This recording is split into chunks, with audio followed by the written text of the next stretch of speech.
All right, welcome back. This is going to be part 33 of Dinosaurs and Man. And last we were together, we were talking about Noah's Ark. Noah's Ark, what it could have looked like. And with the scriptures, we do know that it was an elongated type of rectangle shape, a long box shape is what we're talking about. And we talked about some of the things that it's been speculated that what it could have had. We don't know. We don't know. We know that it did have a door on the side, and it did have a window that was up top. It had 3 floors, and it was long. It was real long, and just a narrow, long, rectangular ship is what it was. And so it was basically just for Noah and the animals and the food that they needed just to get in. They needed to get into it. They weren't trying to go anywhere. They were just trying to float. And God told them the dimensions to make it. And in Scripture, He tells them what to put in it.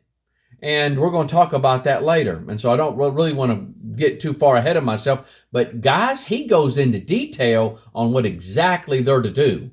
And so but I'm hoping to really clarify some of the confusion that a lot of folks have about Noah's Ark and the animals and dinosaurs and all that stuff. And so, again, the information is in Scripture. It's there. And so we're going to dig it out and we're going to talk about it. And so now if you'll look on the screen, it says in Genesis chapter 6, 17 through 18, God says, "And behold, even I, do bring a flood of waters upon the earth to destroy all flesh."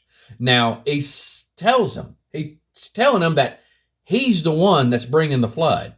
And so when people says, well, what caused the flood? God caused the flood. That's what happened. God was the one that brought the flood. And He says to destroy all flesh, wherein is the breath of life. Now, we talked about it being, He's after the land animals, and He's after that which breathes out of their nostrils. And so, and you can go ahead and start looking at the animal life and stuff. What does that entail? And so you're talking about your land animals. The water animals, He's not after that. He's not, though some of them did die because of like I said, the underwater earthquakes, landslides, just a catastrophe. It was a catastrophic event. We do find sea life that is in the fossil record where it was buried under catastrophic conditions. But overall, the sea life was not what God had centered His attention on. It was the land, that which was on dry land is what it states. But it says, "But with thee will I establish my covenant, and thou shalt come into the ark, thou, thy sons, thy wife, and thy sons' wives with thee." And so now that covenant He's going to make, it's going to be the rainbow. The rainbow in the end, you'll see the bow in the sky. And so that was the covenant that He made, that He would not destroy the earth again with a flood that He did this time. And next time it's going to be with fire. And so He's going to burn this planet. Everything is going to burn. Whenever somebody says, "Oh, don't you know it's all going to burn in the end?" Well, they are exactly correct. That is a biblical statement to make. And so, but at any rate, guys, He goes on and He says, "Of every living thing, of all flesh, 2 of every sort shalt thou bring into the ark to keep them alive with thee. They shall be male and female." All right, it's going on. Genesis 6:20. "Of fowls," here we go, guys, "after their kind, and of cattle after their kind, of every creeping thing of the earth after his kind. 2 of every sort shall come unto thee to keep them alive." Genesis 7:14, we're talking about the kind here. "They and every beast after his kind, and all cattle after their kind, and every creeping thing that creepeth on earth after his kind, and every fowl after his kind, every bird of every sort." Now, when we're talking about the creation account, He's still saying that. Notice here in Genesis 1:11 through 12, and God said, let the earth bring forth grass, the herb yielding seed, and the fruit tree yielding fruit. What does it say? After his kind, whose seed is in itself upon the earth, and it was so. And the earth brought forth grass and herb yielding seed after his kind, and the tree yielding fruit, whose seed was in itself after his kind. It's talking about, you're seeing that over and over and over again.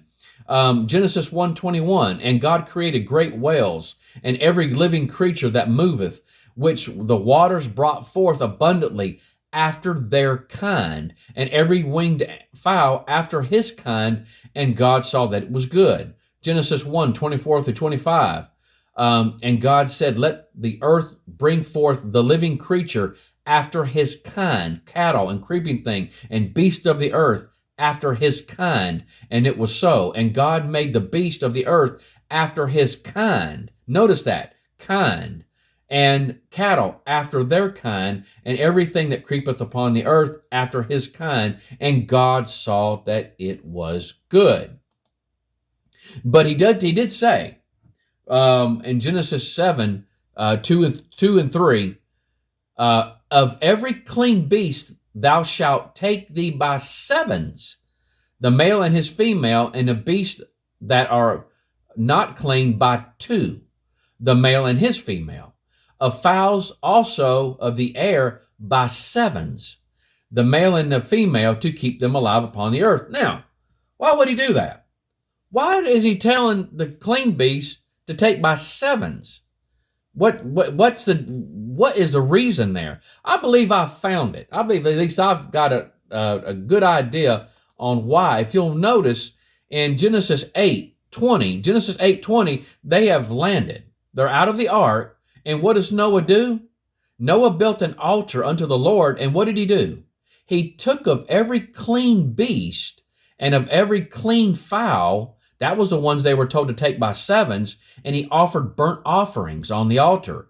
I believe God was just preparing them for this moment here. He was already giving them what they would do after they got out of the ark. And so now if they just had two, then that would be it. Those animals would be extinct after that. And so God had made sure that they had what they needed for this offering right here.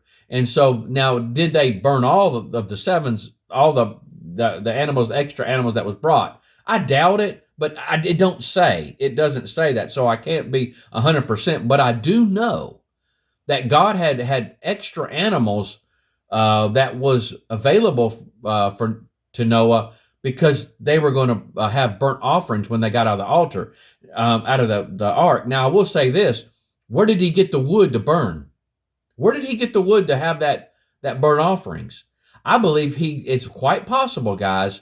I believe, one, he either had the wood on the ark already, or he took pieces of the ark and used it for the burnt offerings. Not the whole ark, just pieces of it. It's possible that he could have taken pieces of the ark and put it on there. I really don't know.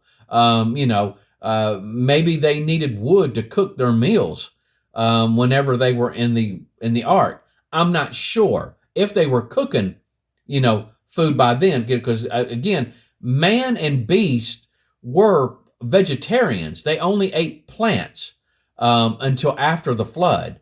And so, this is just a thought of mine, that it's possible that he could have taken apart some of the ark to have that burnt offering.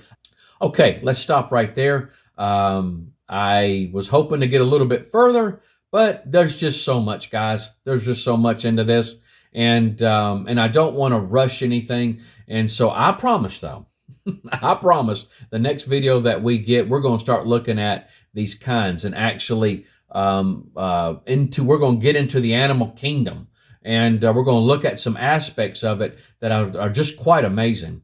And what is a biblical kind? We're going to look at that also. And so again, be looking out for the next one. I love you. You guys take care. Bye-bye.